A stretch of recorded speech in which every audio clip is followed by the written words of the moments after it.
I've never seen these numbers before. It was ridiculous. Conversion rate was about 6%. I managed to get a sale for $40. So I've been trying to dropship for the past 5 months and I still haven't found a winner. But I'm not going to stop until I do. And the main problem I have right now is finding good products and getting consistent sales. But in one of my previous videos, I found a product that I managed to get some sales from. I wasn't profitable, but I managed to get some sales. So in the meantime, while I'm trying to get better at finding good products, I decided to use that product to try and learn ways to increase my conversion rates on my website and also to try and increase the click-through rate and lower the cost per click and CPMs on my ads. And since I started my YouTube channel, I've been lucky enough to get into contact with experts in the dropshipping, marketing, e-commerce space. And one of those experts in particular gave me some blueprints on how my website should look. But the only problem I had with that was he recommended something that I have been trying to avoid for so long, which was a page builder.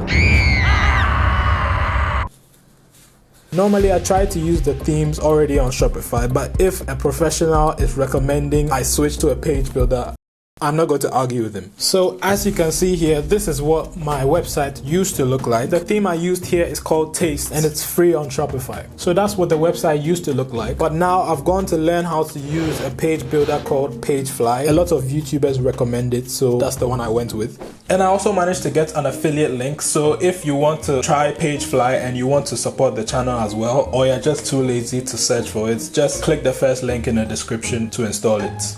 And as you can see, this is what the website looks like now. If you've watched a lot of store building YouTube tutorials, you would have realized that this website doesn't really follow the formats that those tutorials teach. Normally, the first thing you see on the page is the product, and then after that, then you have all the benefits and all of that. But this time, I actually started by showing the biggest benefits as the headline, adding an offer under that, and showing a high quality picture of what the customer is going to get. All I did to take this picture was put it on my table and take the picture. Next, you have some icons and text that tell the customer why you should get their product, and then you have the actual product itself. So here you clearly describe what the customer is going to get in bullet points and text. You have some testimonials, and then after the testimonials, then you have the features and benefits. Here you can put other stuff that you want the customer to know. Then after, you can add a comparison chart to show the customer why your product is better than other alternatives, and then again you show the product, and then you have the reviews at the end. So yeah, moving on to the ads. This time I wanted to see what would happen if I ordered the products and try to make my own ads, or at least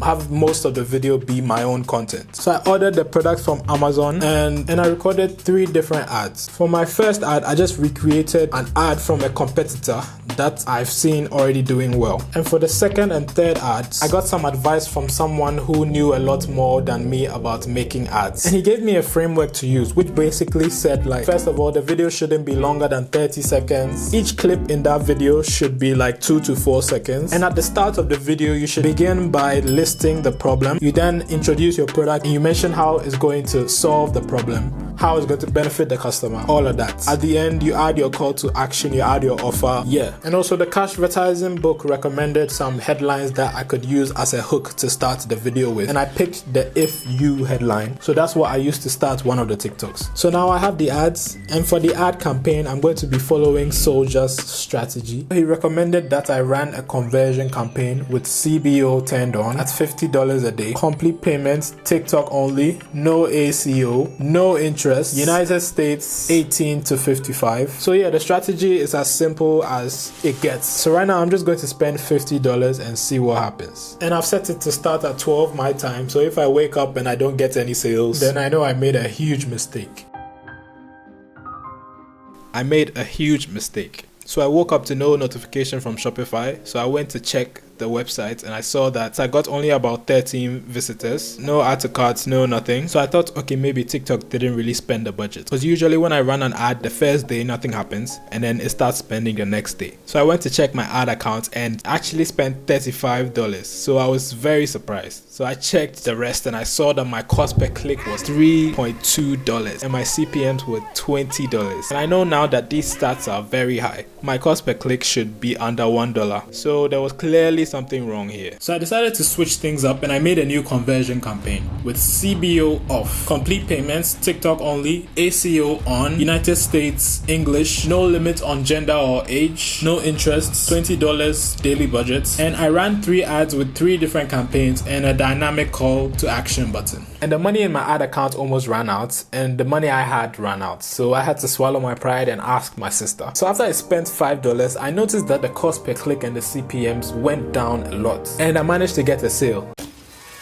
And at this point, my conversion rate was about 6%. And after doing all the math, I had made a profit of about $7. But after the campaign spent the rest of the budget, I didn't get any more sales after that, so I was back to a loss. At this point, I was going to give up, but I decided to try one more idea I had. Since my competitor had already ran ads in the US, I thought maybe they had already saturated that market. So many people had already seen the ad. So I thought maybe that's why my click-through rate was low. So I made a UK ad account and I ran a new campaign using the same settings, except I targeted the UK and Germany. Again, my ego took another big hit and I had to ask for more money, but that's when things started to turn around. My cost per click and CPMs were so low. I've never seen these numbers before. It was ridiculous. Even the click-through rate was like 2%. So obviously with these numbers, you would expect a lot of sales, right? Yeah, no, I got 0 sales. That was because halfway through the ad spend, I looked at my site and I realized that people were checking out, but no one was purchasing. So I went on my checkout page and then I realized what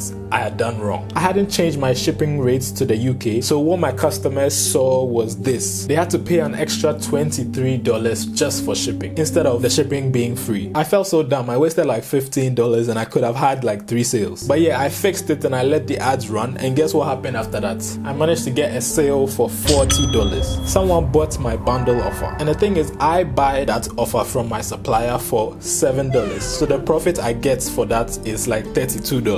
You are a scammer. Flaming young. And minus the ad spend, the profits ended up being $10. And the worst part was that if I didn't make that mistake, my profit would either be $49 or it would be like $106 if each of those 3 people bought the bundle offer. But yeah, we keep moving on. And at this point, I had no more money for ads and I couldn't take another hit to my pride to ask. So I waited a couple days for a payment to come through before running the ads again. And at this point, my Shopify free trial had expired, so I needed to move everything from my store to the new store. So yeah, then I ran the ads and started getting more add to carts, but for some reason no one was checking out. And at this point, it was getting to the end of my ad spend budget and no one was buying. And I was even watching the live view just waiting for someone to make a purchase, but no one did. So on that day, I spent about £30 and got around 200 visitors, and none of those visitors converted. So right now I'm just waiting for my AdSense to come through, and then I'll use that to test the product and try and test other products as well. Now I feel like I have a working system that I can follow, and all I need now is the product to put the final piece in the puzzle. Now I feel like I'm closer than I've ever been to finding my first winning product.